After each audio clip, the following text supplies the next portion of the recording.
Shalom, selamat bertemu lagi jemaat yang dikasihi Tuhan. Dimanapun Anda berada, kita bersama-sama menikmati kasih Tuhan sepanjang kehidupan kita. Dan mari kita mengingat firman Tuhan di dalam Mazmur pasal 25 ayat yang ke-10. Segala jalan Tuhan adalah kasih setia dan kebenaran bagi setiap orang yang berpegang pada perjanjiannya dan peringatan-peringatannya. Terpuji nama Tuhan. Mari kita bersama-sama berdoa untuk mengawali ibadah kita pada hari ini. Bapa kami yang di surga, kami mengucapkan syukur kepadamu Tuhan, buat segala kemurahan yang Engkau beri, buat segala kebaikan yang selalu menyertai dan mengiringi kami sepanjang kehidupan kami. Dan saat ini adalah saat yang penuh sukacita bagi kami untuk bertemu muka dengan Engkau. Kami memuji muliakan nama-Mu dan kami mendengarkan suara-Mu, kehendak-Mu dinyatakan bagi kami. Kami sungguh mengucapkan syukur atas kesempatan ini, dan semua adalah atas anugerah-Mu bagi kehidupan kami Tuhan. Dan ini yang menjadi tujuan kami, yaitu ingin menjadi serupa dengan Engkau, semakin ingin berkenan di hadapan-Mu Tuhan, dan senantiasa mengiring Engkau sampai nantinya kami bertemu dengan Engkau Tuhan. Terima kasih, dan kami mohonkan pimpinan-Mu dalam ibadah ini dari awal hingga akhirnya. Di dalam nama Tuhan kami, Tuhan Yesus Kristus, kami mulai ibadah ini. Amin. Mari kita naikkan pujian. Kasih setiamu yang kami rasakan Tuhan.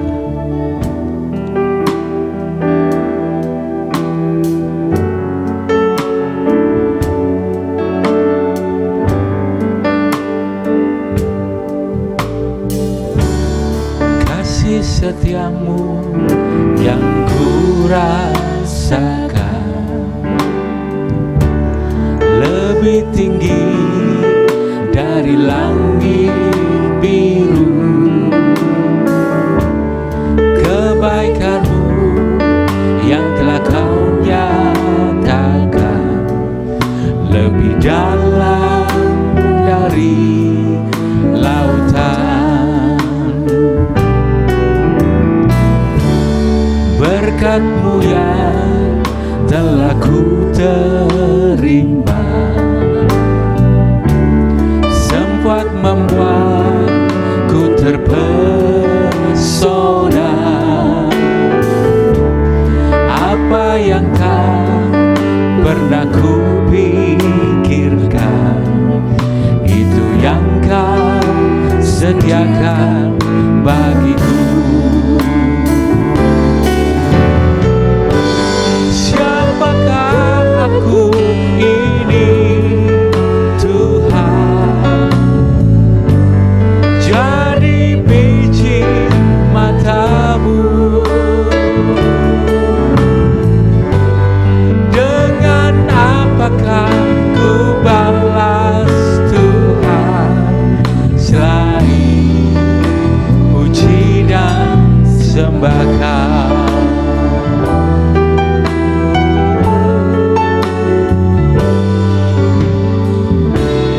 Kasih setiamu yang ku rasakan lebih tinggi dari langit biru. Semua kebaikan-Mu Tuhan, kebaikan-Mu yang telah Kau nyatakan lebih dalam dari lautan.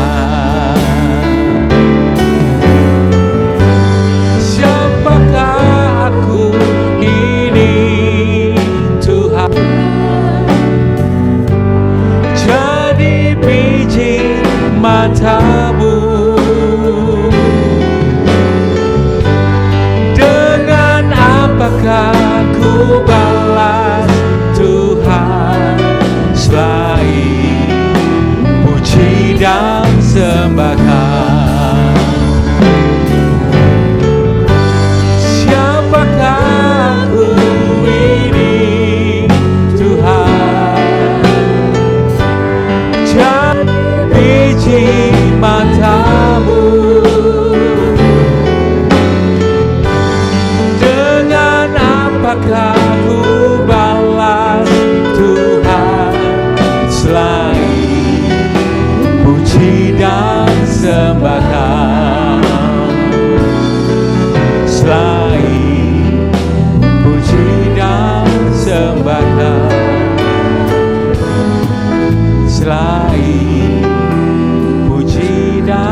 Bapak Saudara sekalian dikasih Tuhan, pada saat ini mari kita bersama-sama mengingat firman Tuhan di dalam 1 Yohanes 1 ayat 8-9 di dalam terjemahan baru.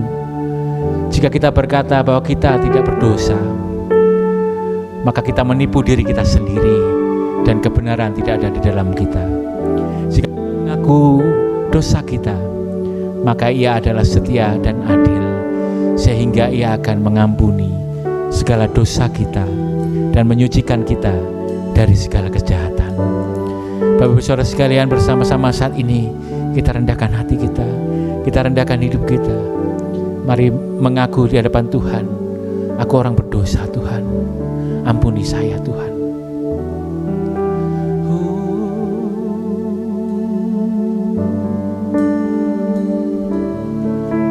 Siapakah kami ini Tuhan?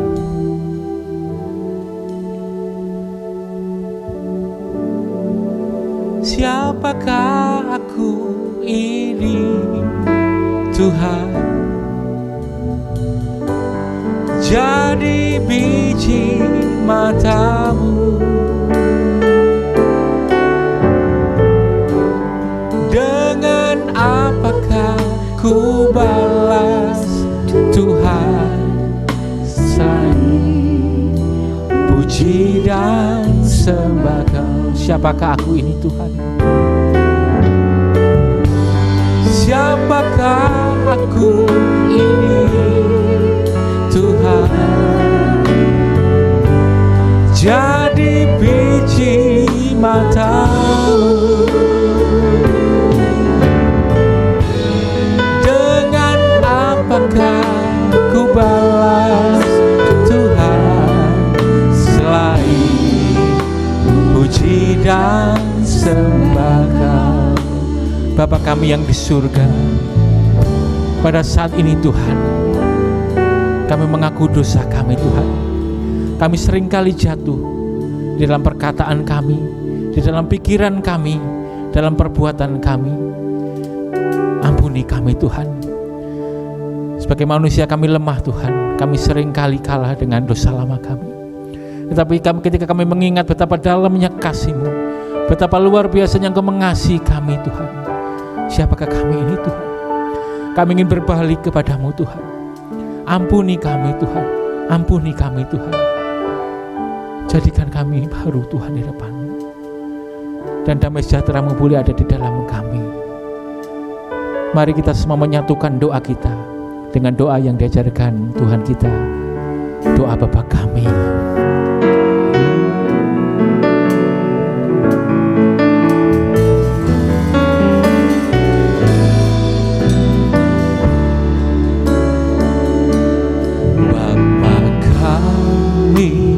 Yang ada di surga, dikuduskanlah nama-Mu, datanglah kerajaan-Mu, jadilah kehendak-Mu di bumi seperti di surga. Kami hari ini makanan yang secukupnya, ampuni salah kami seperti kami ampuni yang bersalah pada kami. Jangan bawa kami dalam pencobaan, lepaskan kami dari yang jahat, sebab Kaulah yang punya kerajaan dan kuasa dan kemuliaan sampai selama-lamanya.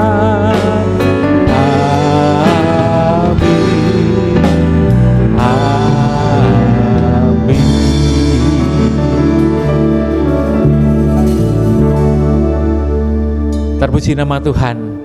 Oleh karena kasih-Nya kita menerima pengampunan, dan kita memiliki hidup baru di dalam Dia karena penebusan Tuhan untuk dosa kita. Mari menaikkan pujian. Terpujilah nama-Mu Tuhan, kuat dan penuh kemuliaan. Kita tinggikan nama Tuhan kita.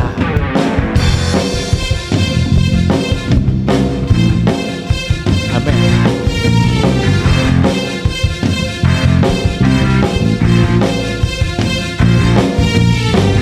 Terpujilah nama-Mu Tuhan, kuat dan penuh kemuliaan. Satu suara kami nyatakan, kebesaran-Mu tetap selamanya. Terpujilah nama-Mu Tuhan, terpujilah nama-Mu Tuhan, ajaib dan penuh keagungan. Satu hati kami nyatakan, kerajaan-Mu kekal selamanya. Bersama-sama naikkan pujian ini. Oh, oh, oh, oh, oh. Engkaulah Raja atas dunia, yang menghancurkan kutuk dan membebaskan jiwa. Kami bersorak, bertepuk tangan. Engkau Tuhan berjaya dan memerintah untuk selamanya. Amin. Terpujilah nama-Mu Tuhan, ajaib dan penuh keagungan.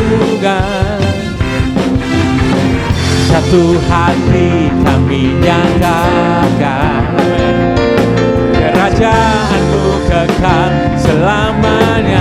Naikkan pujian ini. Oh, oh, oh, oh, oh. Engkaulah Raja atas dunia, yang menghancurkan kutuk dan membebaskan jiwa. Kami bersorak, bertepuk tangan. Engkau Tuhan berjaya dan memerintah untuk selamanya. Engkaulah Raja atas dunia, amin, yang menghancurkan kutuk dan membebaskan jiwa. Raja atas dunia, yang menghancurkan kutuk dan membebaskan jiwa. Kami bersorak, bertepuk tangan. Engkau Tuhan berjaya dan memerintah untuk selamanya.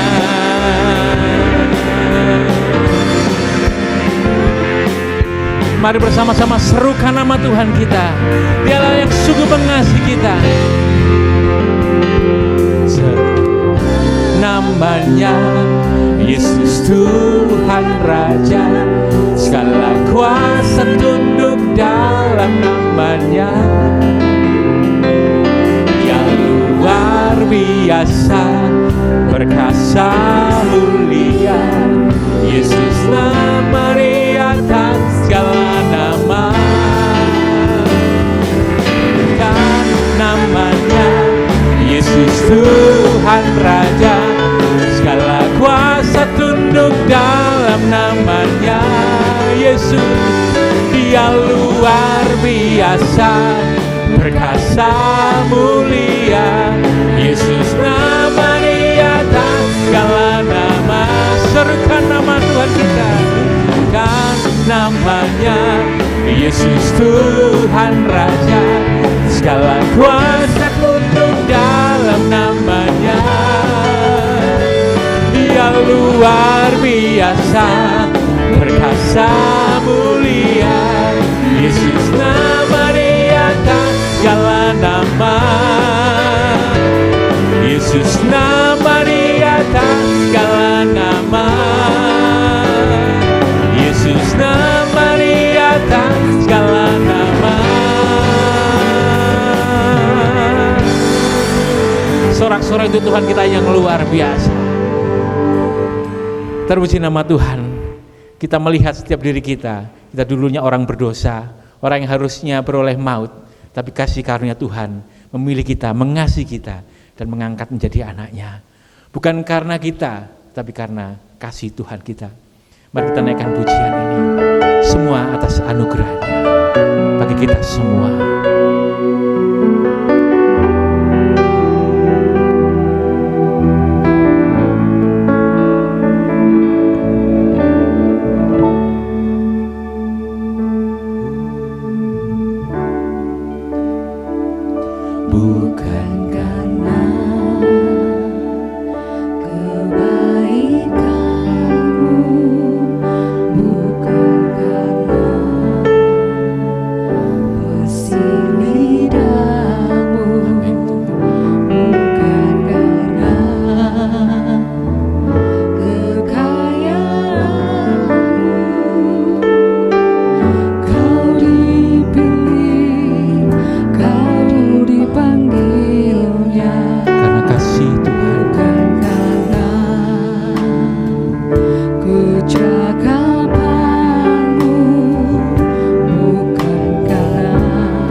Kemuliaan nama-Mu Tuhan. Semua karena anugerah-Nya diberikan kepada kita. Semua anugerah-Nya bagi kita.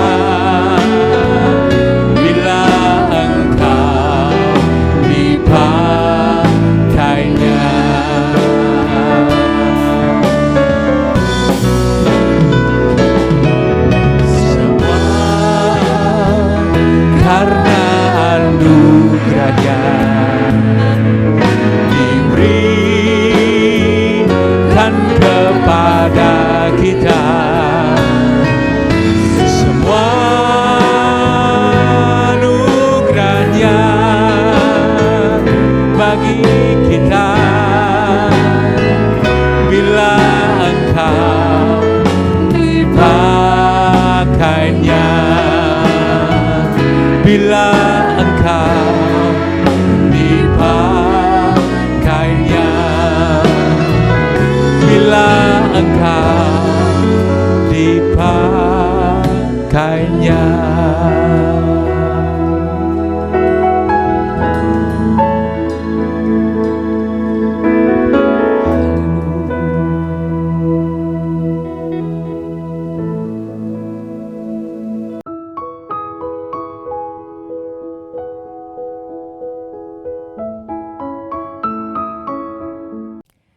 Selamat sore jemaat yang dikasihi oleh Tuhan. Bersyukur untuk kesempatan beribadah pada sore hari ini.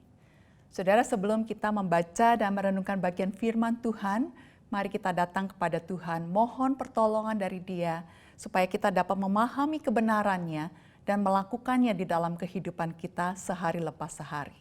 Mari kita berdoa.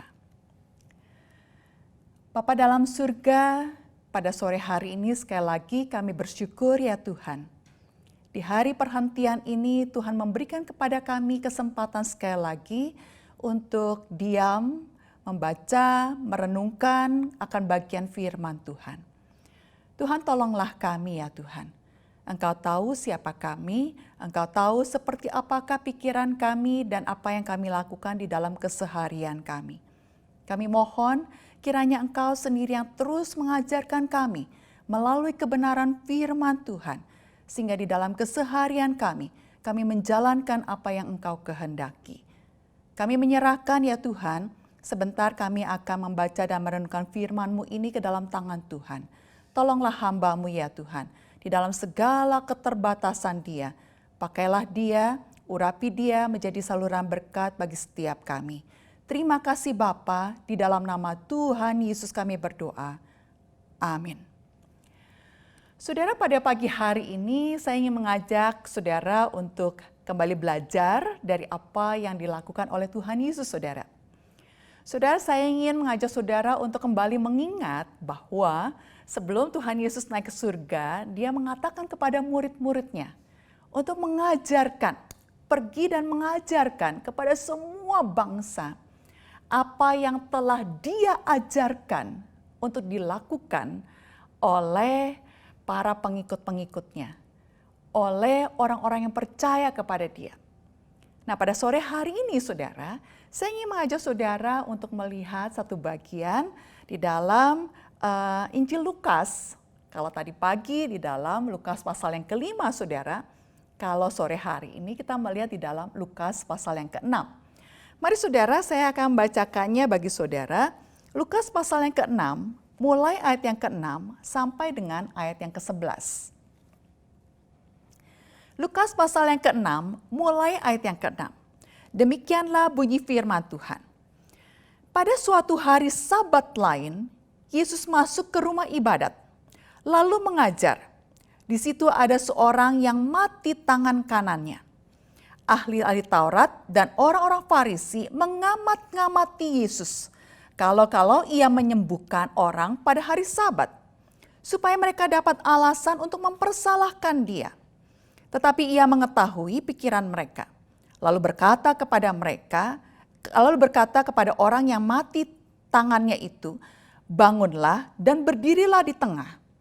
Maka bangunlah orang itu dan berdiri. Lalu Yesus berkata kepada mereka, "Aku bertanya kepada kamu, manakah yang diperbolehkan pada hari Sabat? Berbuat baik atau berbuat jahat? Menyelamatkan nyawa orang atau membinasakannya?" Sesudah itu ia memandang keliling kepada mereka semua, lalu berkata kepada orang sakit itu, "Ulurkanlah tanganmu." Orang itu berbuat demikian dan sembuhlah tangannya. Maka meluaplah amarah mereka, lalu mereka berunding. Apakah yang akan mereka lakukan terhadap Yesus? Sampai sedemikian jauh pembacaan firman Tuhan pada sore hari ini. Berbahagialah kita yang bukan hanya membaca bagian firman Tuhan ini, tetapi juga merenungkannya dan melakukannya di dalam kehidupan kita pribadi lepas pribadi. Nah saudara, ini adalah sebuah kisah yang menarik saudara. Saudara, kisah ini saya ingin mengajak saudara untuk melihat juga perbandingannya dengan apa yang dicatat oleh Markus saudara. Di dalam Markus pasal yang ketiga mulai ayat yang pertama. Saudara, kalau saudara membandingkan akan kedua bagian ini, kita akan bertemu dengan sebuah kisah pencatatan yang sama saudara. Tetapi pada bagian tengah ke akhirnya itu yang agak berbeda saudara. Ya. Nah, ini yang saya ingin mengajak saudara untuk melihat perbedaannya. Saya memberikan tema yaitu adalah kemarahan Yesus dan kemarahan orang berdosa, saudara. Ya. Saudara, mari coba kita lihat dulu di dalam Injil Lukas ini, saudara. Saudara, dalam Injil Lukas ini kita melihat di dalam ayat yang ke-11 ada muncul kata meluaplah amarah mereka. Mereka ini siapa, saudara? Mereka ini adalah ahli-ahli Taurat dan orang-orang Farisi. Nah, saudara, mari coba kita melihat apa sih yang membuat mereka itu meluap amarah mereka. Saudara, menarik sekali catatan yang ditulis oleh Lukas ini, saudara. Kejadiannya terjadi pada hari Sabat. Pada hari Sabat itu, Yesus masuk ke rumah ibadat lalu mengajar. Nah, di tempat pada waktu dia mengajar ini, ternyata ada orang yang dikatakan sebagai orang yang mati tangan kanannya. Nah, mati tangan kanannya ini adalah begini, saudara. Kita bisa punya gambaran adalah orang yang lumpuh tangannya. Tapi bukan hanya secara lumpuh saja, ada yang kemudian orang menggambarkan bahwa tangannya itu posisinya itu tidak, kalau lumpuh misalnya tidak bisa bergerak, hanya seperti ini saja, saudara, ya, tidak bisa digerakkan dan sebagainya. Tetapi kemungkinannya adalah posisi tangannya begitu rupa yang memang sudah tidak bisa untuk melakukan apa-apa, saudara. Kondisi tangan yang sangat lemah, yang tidak bisa dilakukan apa-apa. Dan menariknya, saudara, Lukas sebagai seorang dokter, kemudian dia tuliskan ada satu informasi tambahan. Kalau saudara bandingkan dengan di dalam Injil Markus, yaitu dituliskan tangan kanannya. Saudara, kebanyakan kita manusia normal itu kita menggunakan tangan kanan lebih banyak, bukan? Sebagai contoh saja, saudara. Ketika saya bicara, saya kebanyakan mengekspresikan apa yang saya katakan itu dengan tangan kanan, saudara. Tangan kiri saya lebih bersifat pasif, saudara. Apapun juga yang dilakukan, saya kebanyakan menggunakan tangan kanan. Sekarang kita bayangkan seorang yang kemudian tangan kanannya tidak bisa digunakan. Kita tidak mencatat sudah berapa lama dia mengalami kondisi seperti ini, saudara. Nah, saudara, yang menarik, saudara, catatannya adalah begini, saudara. Ada orang yang seperti ini, kemudian yang dilakukan oleh orang Farisi dan ahli Taurat ini, kemudian mereka mengamat-amati Yesus. Dan setelah itu yang mereka amat-amati, pengen lihat, itu adalah apakah Yesus ini kemudian menyembuhkan orang tersebut pada hari Sabat. Itu yang jadi masalah mereka, saudara. Bukan tentang orang ini perlu disembuhkan, tidak, saudara. Tetapi ini berkaitan dengan aturan mereka, berkaitan dengan ketentuan mereka, berkaitan dengan menurut mereka seharusnya manusia itu seperti apa kehidupannya, saudara. Saudara, mereka menjaga begitu rupa yang namanya hari Sabat sampai-sampai mereka sudah tidak lagi mementingkan yang lebih utama, saudara. Nah, menariknya, saudara, kemudian dikatakan demikian, saudara. Ayat yang ke-8, Yesus mengetahui pikiran mereka. Kemudian yang Yesus lakukan adalah dia minta kepada orang yang tangannya itu mati tersebut, dia kata begini, bangunlah dan berdirilah di tengah. Saudara, dia tidak kemudian lakukan, dia tahu orang-orang ini punya pikiran yang tidak benar, kemudian setelah itu dia menepi, setelah itu kemudian dia bicara dengan orang ini dan menyembuhkannya, tidak, saudara. Karena dia ingin mengajarkan sesuatu kepada mereka. Nah, setelah itu, saudara, Tuhan Yesus bertanya kepada ahli Taurat dan orang Farisi. Ahli Taurat dan orang Farisi. yang menunjukkan bahwa mereka tahu apa itu kebenaran daripada firman Tuhan.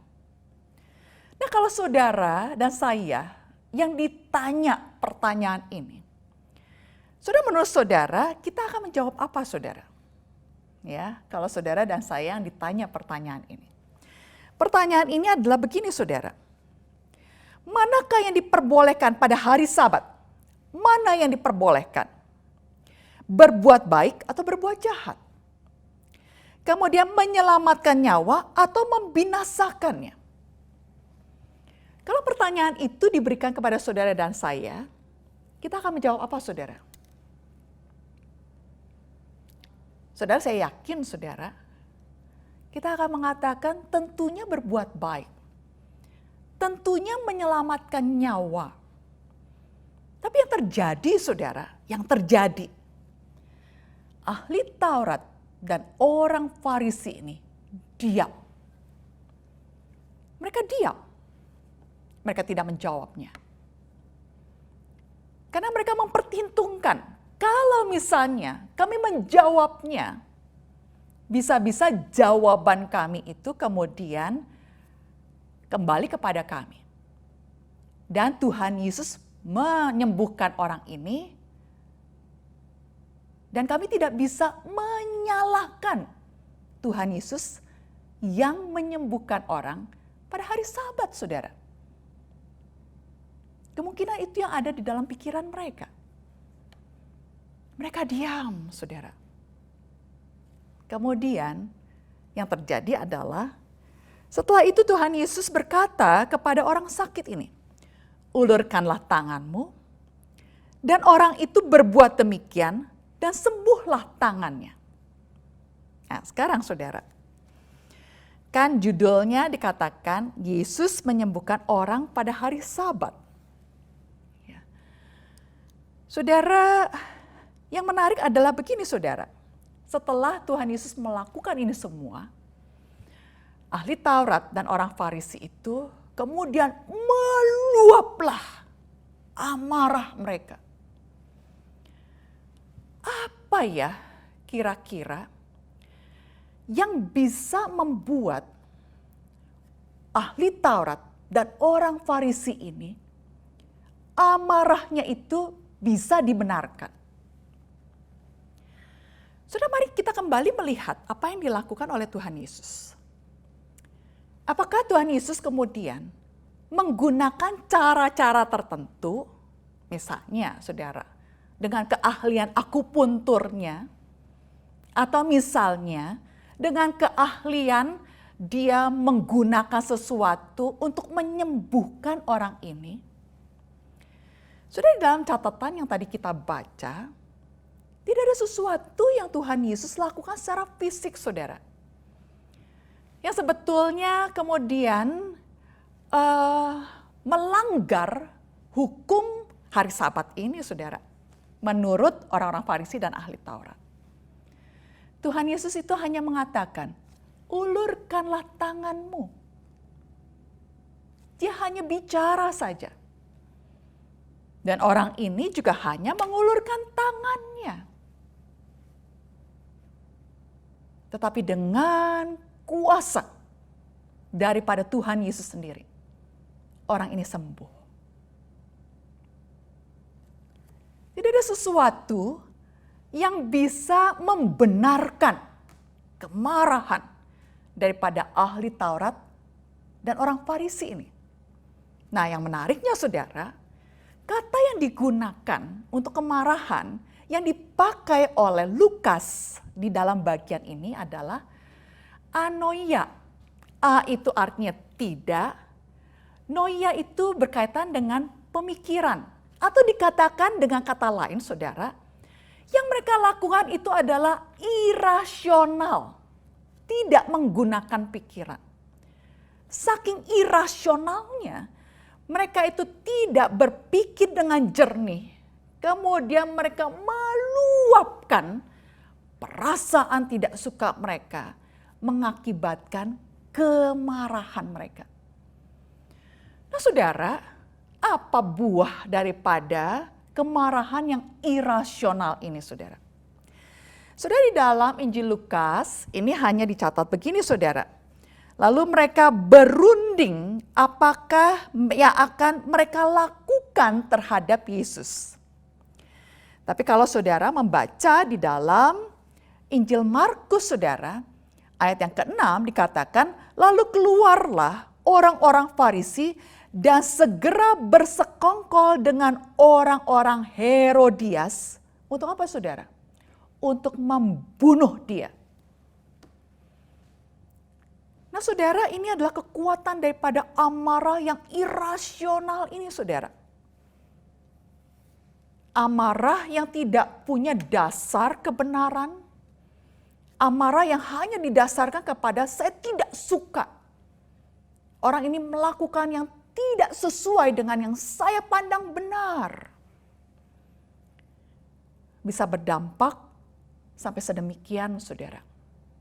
Saudara, tadi pagi saya mengatakan bahwa orang Farisi dan ahli-ahli Taurat ini, mereka tidak menyadari bahwa diri mereka itu adalah orang berdosa, saudara. Kalau saudara dan saya kembali melihat akan perikop di dalam Lukas pasal yang ke-6 dan Markus pasal yang ke-3, saudara dan saya akan melihat benar. Orang-orang ini hanya melihat yang di luar. Mereka menjaga segala sesuatu yang di luar. Aturan-aturan agama yang begitu ketat. Tetapi mereka melupakan apa yang ada di dalam. Yang lebih penting, yang lebih punya masalah di dalam kehidupan mereka. Sebagai orang berdosa. Saudara, mereka berpikir bagaimana caranya untuk bisa menjatuhkan hukuman bagi Tuhan Yesus. Mereka tidak lagi melihat apa yang benar, apa yang salah. Mereka kemudian meluapkan kemarahan mereka. Bahkan dampak daripada kemarahan mereka, mereka ingin membunuh Tuhan Yesus. Nah saudara, di dalam kehidupan saudara dan saya, kita ini adalah manusia-manusia berdosa saudara. Mari saudara kita bercermin kepada kebenaran Tuhan. Apa yang kita lakukan di dalam keseharian kita?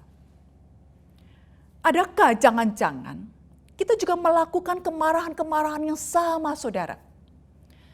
Mungkin kita tidak sama seperti orang Farisi dan ahli Taurat ini saudara. Tetapi kita melakukan hal yang serupa saudara.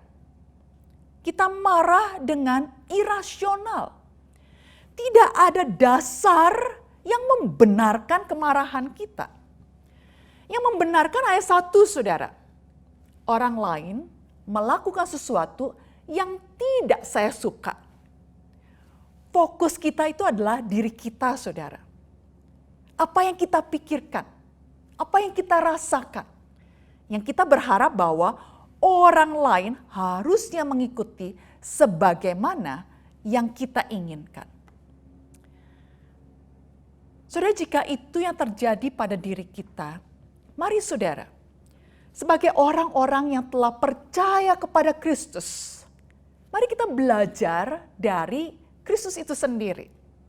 Nah saudara, tadi saya mengatakan bahwa kita ini ingin membandingkan dua catatan ini saudara.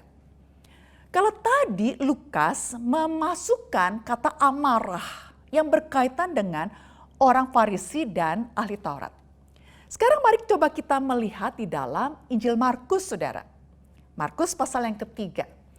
Saudara, di dalam Markus pasal yang ketiga yang tadi saya mengatakan bahwa ada catatan yang sama saudara. Tapi coba mari kita melihat mulai ayat yang ke-5 saudara. Dari ayat yang pertama sampai yang ke-4, catatannya hampir sama dengan Lukas pasal yang ke-6 tadi yang sudah kita baca. Sekarang mari coba kita lihat ayat yang ke-5 saudara. Di sini dikatakan ia yang mengacu kepada Tuhan Yesus berduka cita karena kedegilan mereka. Dan dengan marah ia memandang sekelilingnya kepada mereka. Lalu ia berkata kepada orang itu, ulurkanlah tanganmu. Dan ia mengulurkannya, maka sembuhlah tangannya. Saudara, kita ketemu dengan kata amarah juga di sini, saudara. Ya, lalu dengan marah ia memandang sekeliling. Nah, saudara, di dalam catatan dalam bahasa Indonesia ini urutannya, saudara, ini urutannya seakan-akan memberikan kesan kepada kita adalah Tuhan Yesus berduka cita dulu, kemudian dia marah, pandang sekeliling, lalu dia ngomong. Ya. Tapi saudara, kalau saudara memperhatikan urutan di dalam bahasa aslinya saudara, itu dikatakan bahwa dia memandang sekeliling dengan marah. Kemudian setelah itu, dia itu berduka cita, sedih, kesedihan yang mendalam. Karena kedegilan hati mereka, karena kekerasan hati mereka. Kata kedegilan itu adalah menunjuk kepada kekerasan hati mereka. Nah, saudara, kata amarah yang digunakan ini adalah kata yang berbeda, saudara.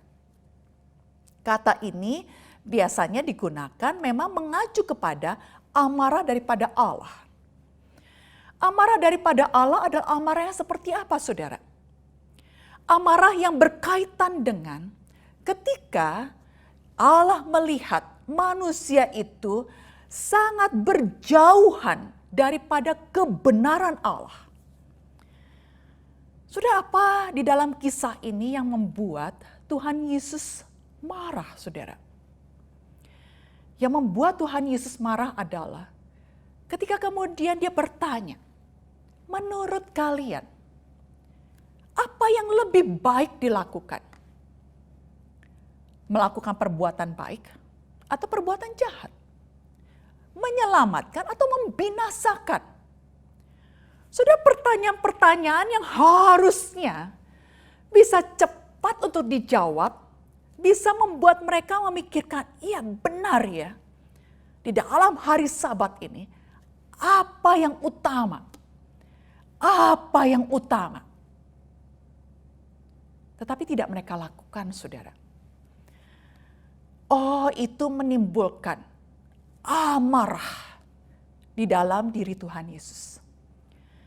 Dia marah dengan ketika mereka tidak melakukan kebenaran. Nah, saudara, di dalam amarah Tuhan Yesus ada yang menarik, saudara. Ini bukan hanya sekedar dikatakan dia marah. Tetapi kemudian setelah itu ada kata, dia itu berduka cita, sedih hatinya. Saudara, kemarahan ilahi itu adalah satu kemarahan melihat apa yang dipikirkan orang itu tidak benar. Tetapi kemudian diikuti oleh satu perasaan yang sedih luar biasa. Karena melihat orang yang melakukannya. Nah, saudara, saya yakin, saudara, Tuhan Yesus marah dengan perilaku daripada ahli Taurat dan orang Farisi. Tetapi dia bersedih hati untuk ahli Taurat dan orang Farisi ini. Saudara, dia tetap mengasihi mereka. Dia tetap memperhatikan mereka. Sampai-sampai ketika mereka kemudian menyalibkan dia pun. Sampai ketika mereka kemudian mencoba membunuh dia dan pada akhirnya mendapatkan bahwa mereka dapat membunuh dia. Saudara, Tuhan Yesus masih mengasihi mereka. Sehingga Tuhan Yesus mengatakan, ampunilah mereka. Karena mereka tidak tahu apa yang mereka lakukan. Saudara, inilah amarah yang Tuhan Yesus ingin saudara dan saya pelajari, saudara. Inilah amarah yang Tuhan Yesus ingin saudara dan saya di dalam kehidupan kita belajar melakukannya, saudara. Saudara, marilah saudara, ketika saudara dan saya mempunyai amarah, marilah kita berpikir, kenapa ya saya begitu marah? Kenapa? Apakah saya marah karena ketidakadilan? Apakah saya marah karena orang itu melakukan hal yang tidak sesuai dengan patokannya saudara?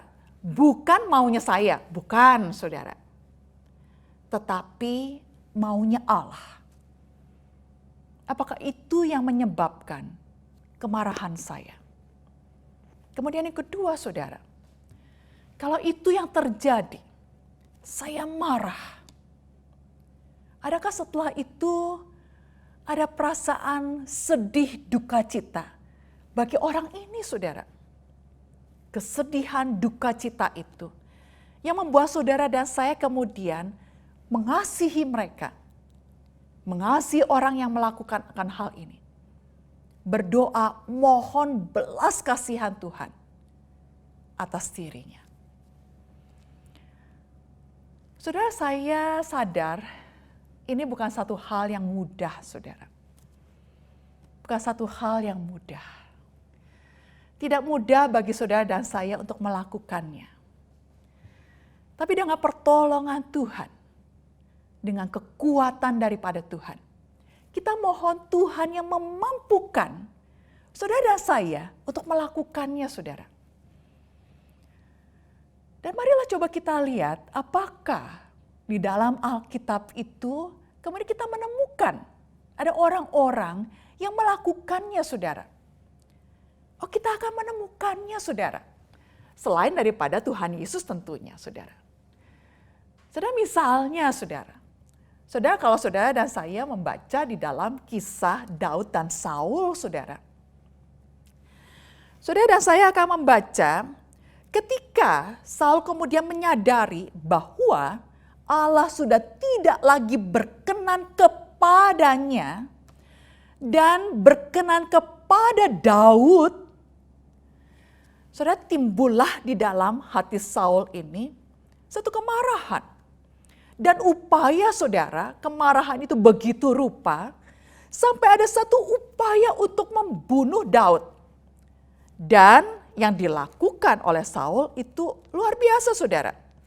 Ada banyak hal yang dilakukan untuk memburu Daud, saudara.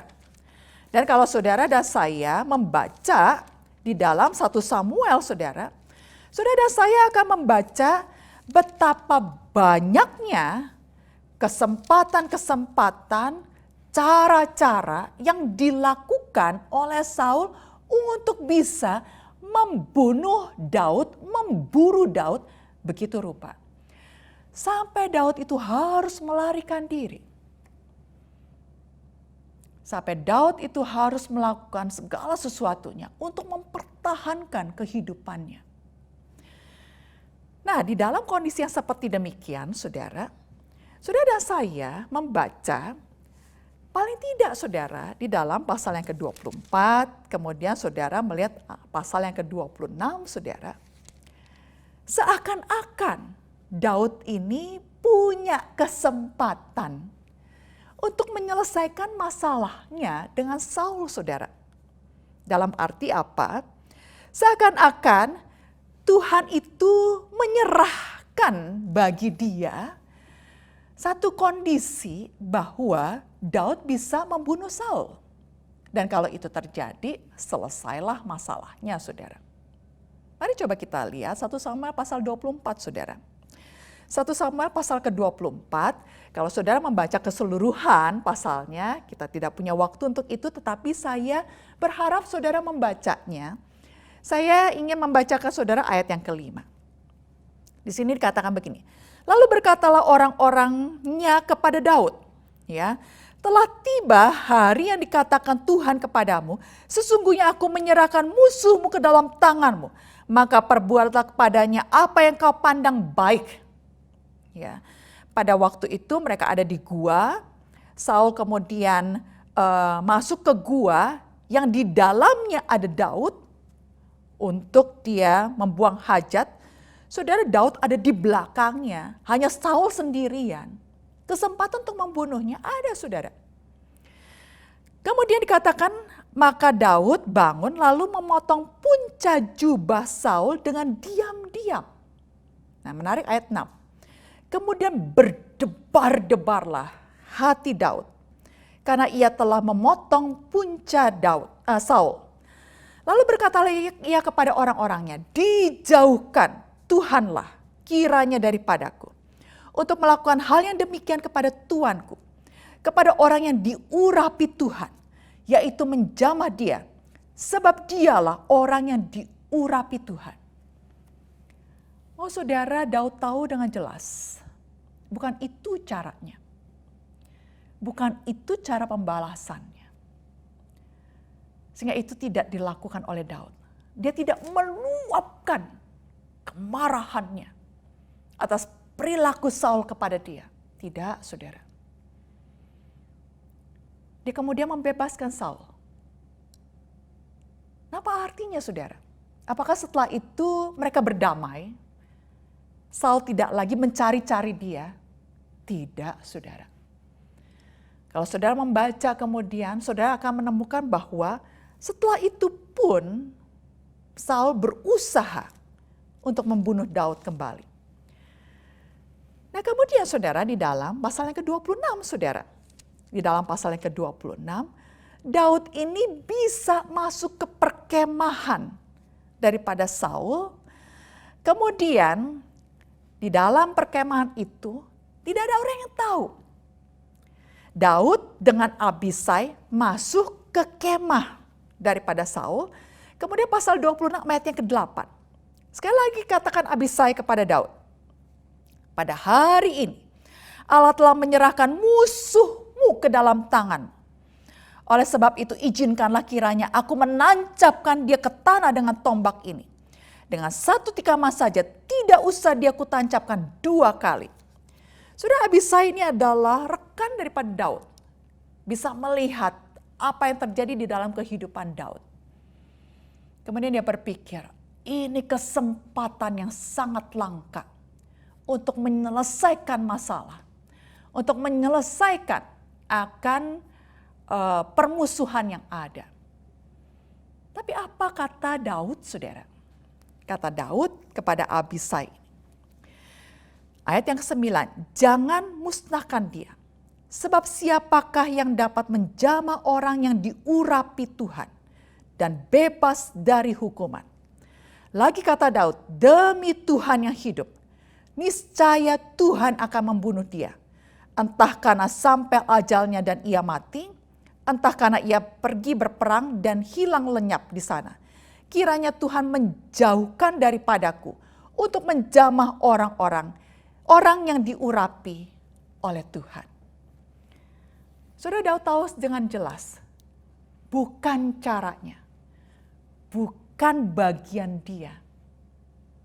Dia tidak lakukan. Dan ketika pada akhirnya Saul meninggal karena perang, saudara, Daud juga penuh dengan kesedihan, menangisi akan kematian daripada Saul. Saudara, di dalam kehidupan saudara dan saya, mari saudara, mari kita belajar untuk menjadi umat Tuhan. Belajar dari perspektif Allah. Belajar untuk berpikir di dalam kacamata Allah. Daud dengan segala keterbatasannya. Saudara dan saya juga dengan segala keterbatasan kita. Oleh karena itu kita memohonkan kepada Tuhan. Tuhan, tolong saya, mampukan saya untuk saya dapat menjalankan kebenaran Tuhan. Amarah saya belajar di dalam perspektif Allah. Amarah karena kebenaran. Tetapi setelah itu, punya hati yang mengasihi. Hati yang bersedih hati bagi orang yang melakukan akan kesalahan itu. Sehingga kita memohonkan anugerah Tuhan, pertolongan Tuhan, belas kasihan Tuhan atas orang-orang yang melakukan ketidakbenaran. Mohon Tuhan menolong saudara dan saya, sehingga melalui semuanya ini, saudara dan saya bisa menjadi satu kesaksian yang hidup, yang menunjukkan kepada orang lain, bahwa saudara dan saya adalah umat Allah. Saudara dan saya adalah pengikut Kristus. Kristus yang telah mati bagi saudara dan saya. Mari kita berdoa. Bapa dalam surga, kami datang kepada Engkau ya Tuhan. Tuhan, Kau mengenal kami. Engkau tahu seperti apakah kami hidup ya Tuhan. Tuhan, di dalam kehidupan kami sebagai anak-anak Tuhan, kami tidak lepas daripada amarah, kami tidak lepas daripada ketidaksukaan, tetapi tolonglah kami sebagai anak-anak Tuhan, sebagai kaum yang telah ditebus oleh Tuhan. Kami belajar sebagaimana yang Engkau kehendaki ya Tuhan. Kami belajar di dalam amarah yang muncul di dalam kehidupan kami. Kami belajar bahwa amarah itu dilihat dari perspektif daripada Engkau ya Tuhan. Bukan karena orang melakukan sesuatu yang kami tidak suka. Bukan berfokus kepada apa yang kami pikirkan, apa yang kami rasakan. Tolonglah kami ya Tuhan. Tolonglah kami untuk bisa membedakannya. Jangan biarkan Tuhan amarah kami malah membawa kami ke dalam dosa yang lain. Tetapi tolong kami ya Tuhan untuk belajar menjadi anak-anak Tuhan. Sehingga ketika kami melakukan amarah, itu karena kami melihat amarah ketika orang melakukan hal yang tidak sesuai dengan kebenaran Tuhan. Dan kami dimampukan Tuhan untuk mempunyai hati yang bersedih hati, yang berduka cita bagi orang tersebut. Sehingga kami dapat memohonkan kepada Tuhan anugerah, belas kasihan, pengampunan bagi orang-orang yang melakukan hal-hal yang tidak berkenan kepada Tuhan ini. Tolonglah kami ya Tuhan, anak-anak Tuhan yang masih hidup di dalam keberdosaan, yang masih hidup di dalam dunia yang berdosa ini. Terima kasih ya Bapa. Kiranya Engkau yang akan memakai kami untuk menjadi saluran berkat. Di dalam nama Tuhan Yesus kami berdoa. Amin. Terima kasih saudara, dan kiranya Tuhan memberkati saudara dan saya, dan Tuhan memampukan saudara dan saya untuk melakukan kebenaran Tuhan. Amin. Puji nama Tuhan. Mari bersama-sama meresponi firman Tuhan yang dibagikan bagi kita semua.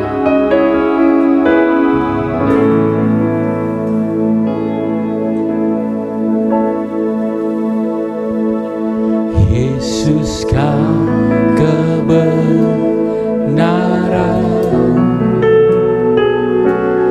yang menyelamatkanku. Kau memberikanku hidup dan pengharapan.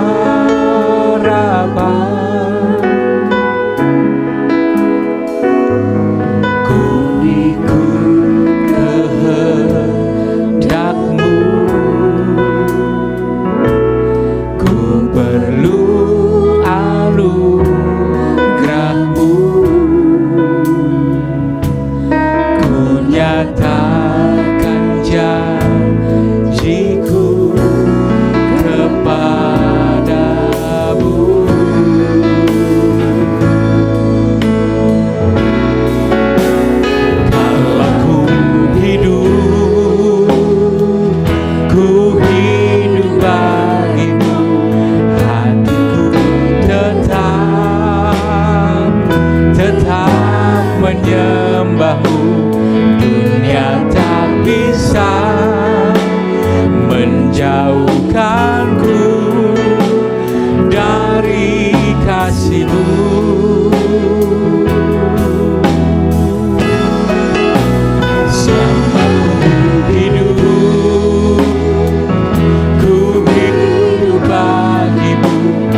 tetap menyembahmu. Dunia tak bisa menjauhkanku dari kasih-Mu selamanya.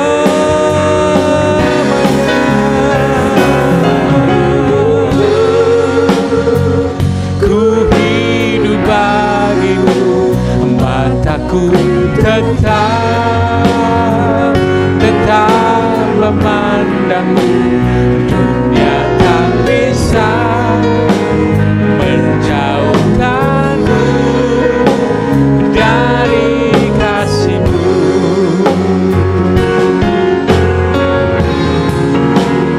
Dunia tak bisa menjauhkanku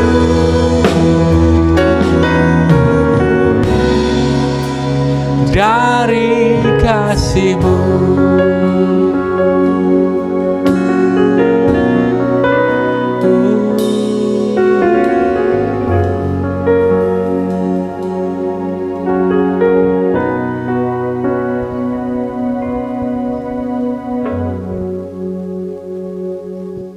Pengumuman GBT Kristus Pelepas Malang. Dalam upaya mencegah penyebaran COVID-19, ibadah umum minggu pagi ataupun sore, juga ibadah tengah minggu akan dilayani secara online. Berikut adalah jadwal ibadah tengah minggu. Adapun tautan untuk mengakses ibadah-ibadah tersebut akan diumumkan di grup pengumuman GBTKP setiap hari. Perjamuan suci akan dilayani secara online setiap bulan pada akhir minggu. Tidak lupa juga kita mendukung bantuan doa bagi jemaat Tuhan baik yang mengalami kelemahan tubuh ataupun sudah lanjut usia. Kiranya Tuhan menolong.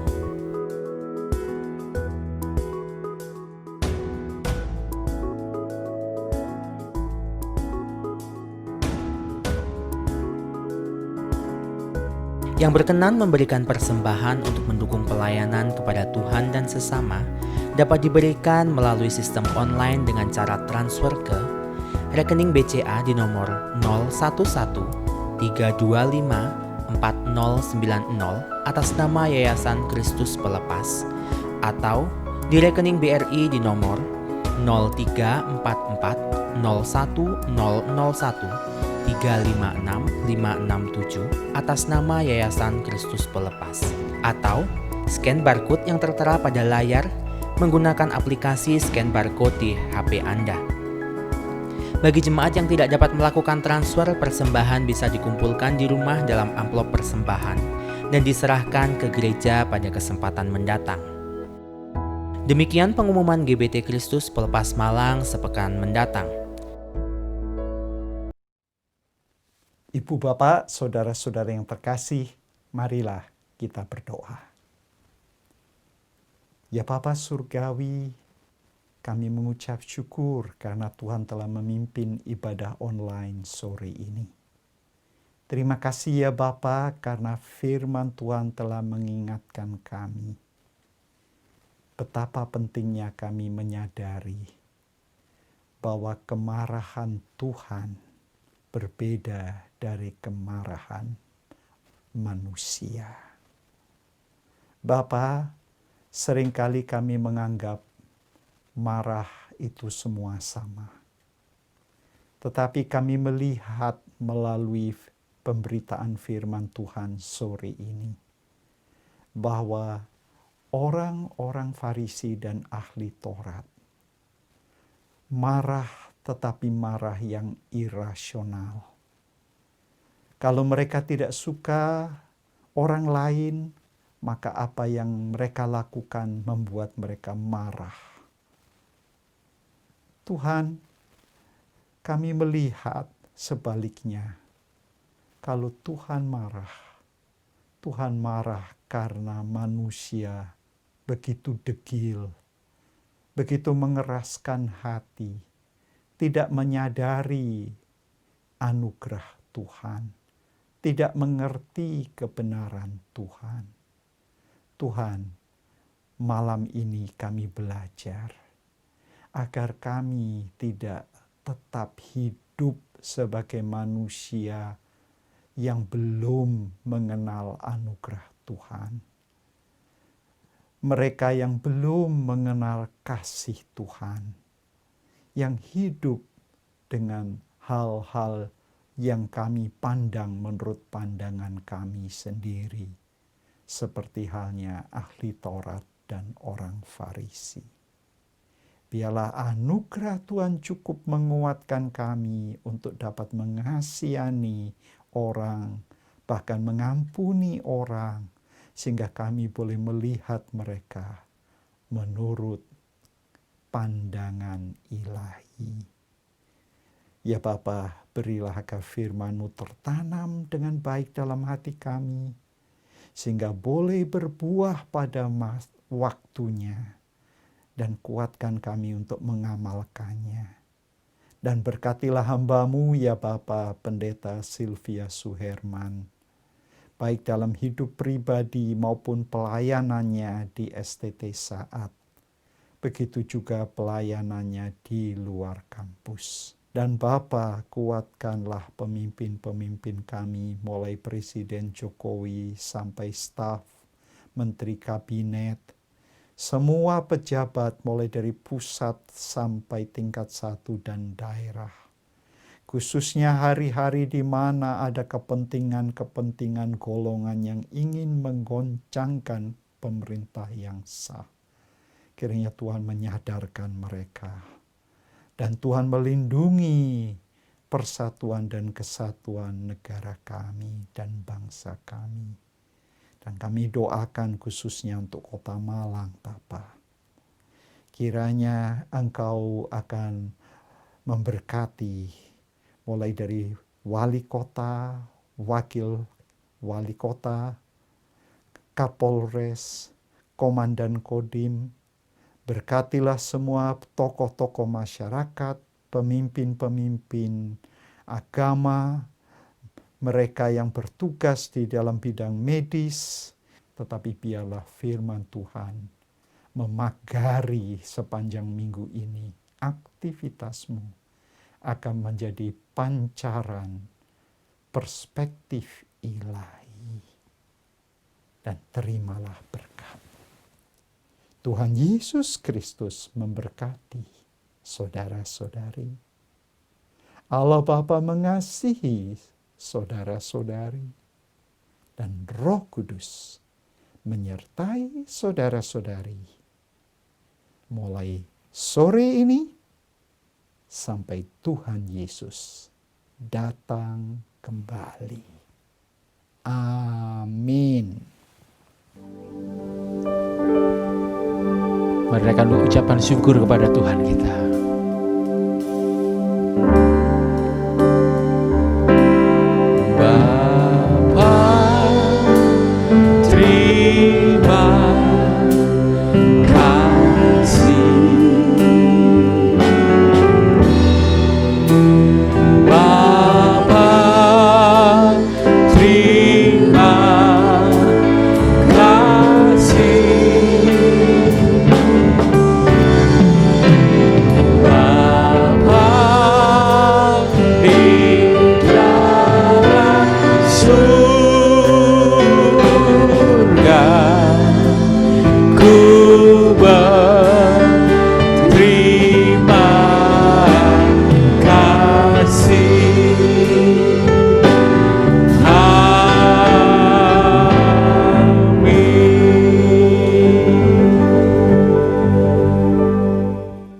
Jangan lupa subscribe di channel kami dan juga klik tombol lonceng untuk mendapatkan update terbaru dari kami. Sampai jumpa minggu depan, Tuhan Yesus memberkati.